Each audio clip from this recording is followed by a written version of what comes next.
Hello. And good afternoon, and welcome back to another edition of Stager Insights. Today, my guest is Leslie Eicher from St. Louis. Welcome. Thank you. Pleased to be here. It's a pleasure to have you. So let's start, Leslie, by talking about your business and the uniqueness of it. When you got started, how long have you been doing it, and sort of how you've grown it? Because you have a unique marketplace where you are. Yes, St. Louis is very unique because I think we have a mix of everything. Very small, old houses that people are rehabbing, and many that people are not. You know, the layouts have very small rooms, very choppy. And then, of course, we have new construction and then everything in between, downtown lofts, suburban ranch homes. So, yeah, you really have to be ready to and be prepared to stage all different kinds of properties. So you started what, 5 years ago now, is it? Let me see. I believe it was 2017. I did my training with you. Yeah, awesome. Yeah. And Yeah. so tell us about the growth of it. Like, how did you sort of go from one job to as many as you do have now? Because I know Yes. you have a warehouse. It's been an evolution, I know, over time, but just talk us along that journey. Yes. Okay. So as I started, my thought was I still had my previous job, a career in public relations. I owned a public relations firm, and I really thought that the staging job would be mostly occupied consultations. You know, slowly but surely I could fit those in, and I would build up the staging business as I was winding down in the public relations business. And as it happened, my very first staging was a completely vacant home. And that was all of a sudden have to, get some inventory, rent the big items, steal a few things from my house. I thought it was an anomaly, but then my second one was a vacant and a third one was a vacant. And so I very, very quickly had to build up and build the inventory and be able to stage, as many as came along. So yes, I found it was a very much quicker trajectory than I thought it would be, but that's good. No complaints. So you left your other job in the meantime then? How long did that take from transitioning from working and having your full-time business? Right. I still do a couple of my public relations clients just because I absolutely love them and couldn't give them up. But yes, as a full-time, it took every bit of 3 years. About 3 years. Yeah. So what would you say the biggest challenge for you in your particular market was, and what do you see as the biggest challenges for our industry? Okay.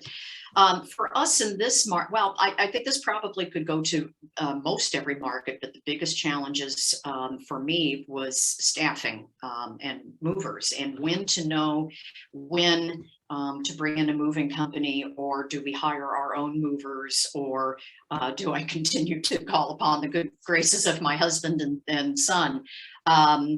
Actually, until they said no more.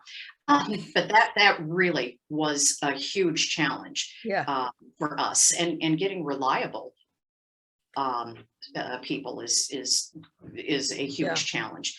In our particular marketplace, St. Louis, being in the Midwest, we're kind of behind both coasts, so we still run across realtors who don't think that they need staging. The home sellers themselves, they seem to be by and large on board, but believe it or not, we still run across realtors who are old school and just don't think that it's needed. So that's still a challenge. I think we come across that in every market because there's a lot of reasons really, but I know there was a study done by the National Association of Realtors with respect to the value of staging, and the predominant demographic of people who answered were female agents, 12 years experience in the field, and 55 years and older. And that cadre of experience speaks to, okay, we never had stages before. We weren't doing staging before. And now, I've always helped my client, that sort of thing. And they're not processing that the change has happened over the past 5 years in particular, hugely different. And like you were saying, you get renovations now, and stages are managing those renovations to help increase the value of the property. Do you find that in your market? Are you scrambling for contractors or product? Right now, yes, we are scrambling for product. Yeah. I had posted on one of the chat groups, this was a couple of months ago, we had quite a large staging just dropped into our lap. And I had 2 days to pull it all together. In the living room in particular, it called for 2 white sofas that needed to be right across from each other. That was the only thing that was going to do justice to this particular living room. And yeah, try and find 2 white sofas. Everything I had in inventory was already out. And you can't go anywhere and buy something in 2 days. You can't order something in 2 days. And so I scrounged on Facebook Marketplace, and I'll be darned, but I got lucky and found 2 matching Ethan Allen sofas. Wow. That I immediately went and picked up and took them to the site. So yes, it really has been a challenge getting good inventory. So does your company have its own moving truck, or you rent a truck? Right now, we rent a truck. That is the next item on our list. As we built the business, of course, getting a storage unit, and then getting into a bigger space, and then finally getting a large warehouse. We now have a 5,500 square foot warehouse that we keep all our inventory in and work out of. We do have a small panel van that we can use to pick things up or maybe take things to smaller jobs. But as far as the big box truck, no, we are still renting, but that is the next one on the list. So, and you have a team? I have a team. I have myself and another certified staging professional. The 2 of us head up any staging installations. Then we have 2 staging assistants who are both part-time. And then we have a moving team of 2 movers, inventory people. They are full-time with us. And then we have a 3rd gentleman who is part-time as needed. Good.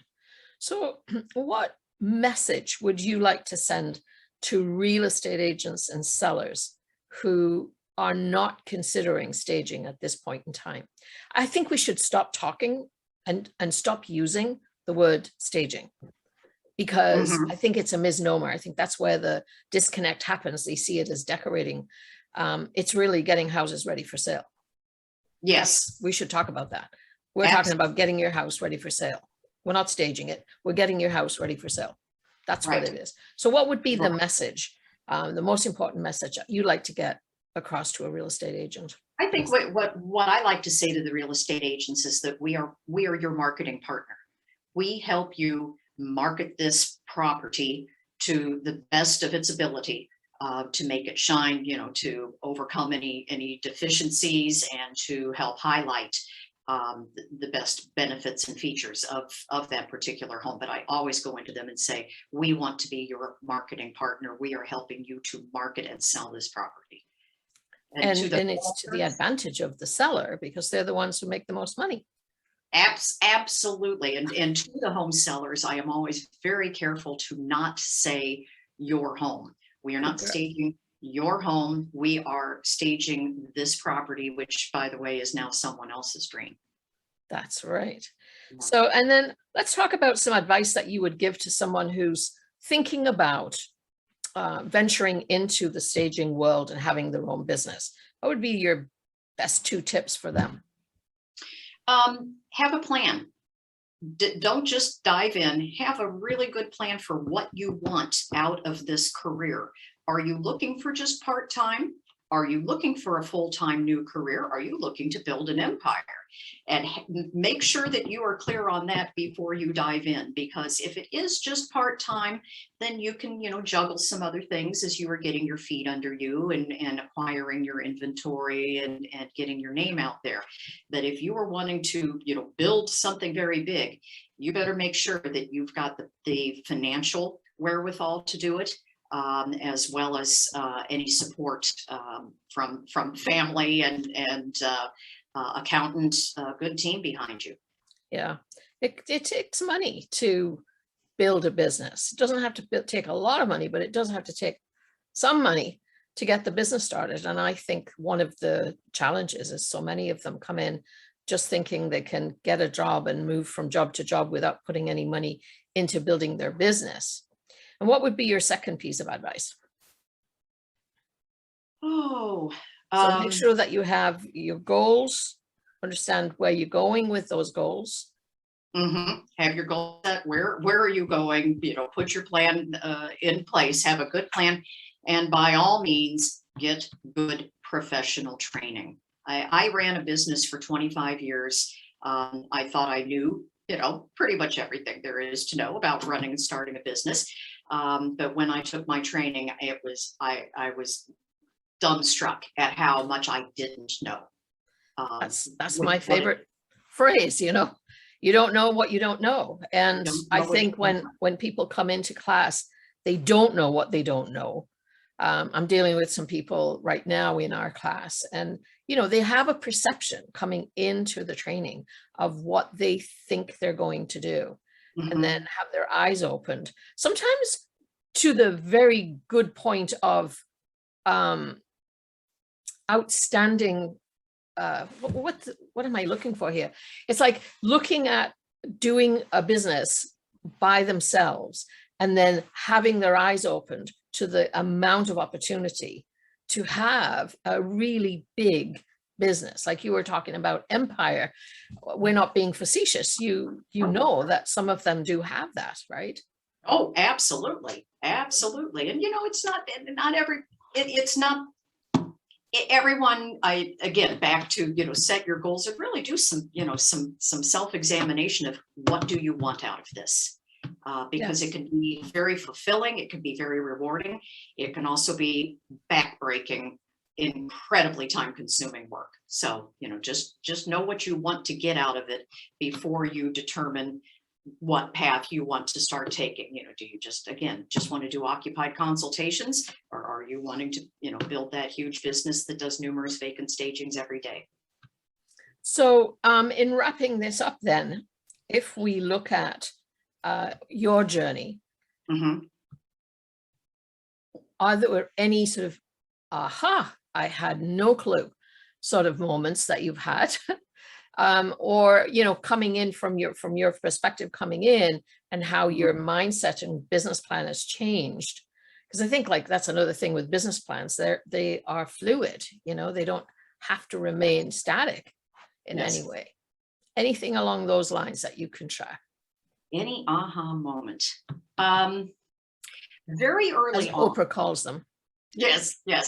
Very early on, when I first got started, I had my website and I had my logo and my cards and had my training, and I was just wanting to go out. I thought, you know, okay, I need to meet some realtors and, you know, sell them and so forth. But I thought, you know, before I do that, I just need to see what are stagers doing out there? What are realtors presenting and doing?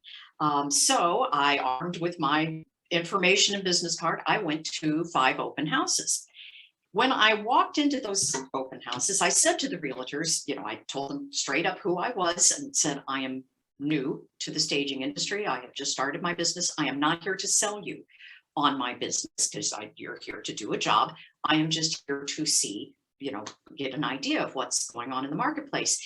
And 4 out of those 5 said to me, basically, oh, honey, I'm sorry, we really don't use stagers. We know what to do. And one of them was just downright condescending. I went home in tears. She said to my husband, what have I done? I've got, you know, blah, blah, blah. Well, then, you know, after you are sad, then you get angry. And I said, you know what? I am comfortable in my training. I am confident that I know what I am doing. So I'm just going to go around the realtors and go straight to the home sellers. And the home sellers will hire us, and then the realtors will see how effective our work is, and that, you know, it helps them, that we can be their partner. And that's exactly what happened. I did a promotion on house, did a little web promotion, hired a social media person to help out, and that was exactly what happened. So that was kind of a big aha, that you don't have to always go the traditional route. There are workarounds sometimes. So, be willing to do that, to, look for the And workaround. I think that is definitely a clue for real estate agents to perk up their ears, because sellers are contacting stagers before they ever list their property. And it's Yes. not because they're going to do for sale by owner. They just realize they need to capitalize on this opportunity and get it marketable before they bring it to the marketplace. Very And true. I think it's almost 43, 44, 45% of stagers' work is actually coming directly from sellers now.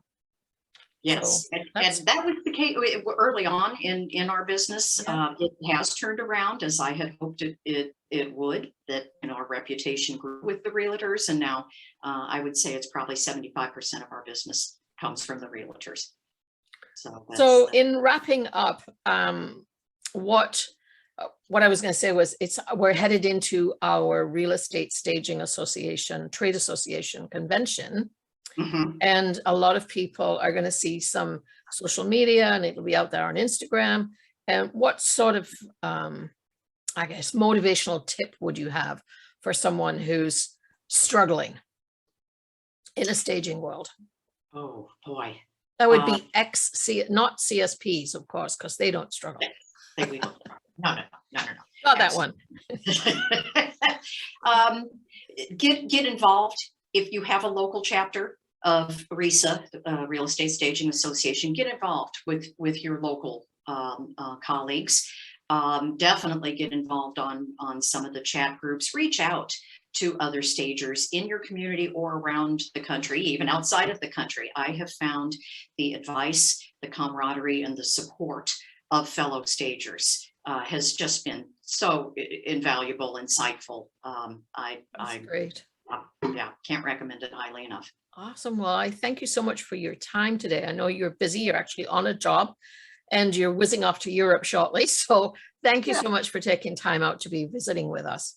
Well, thank you so much for the opportunity. Pleasure's mine. Good night.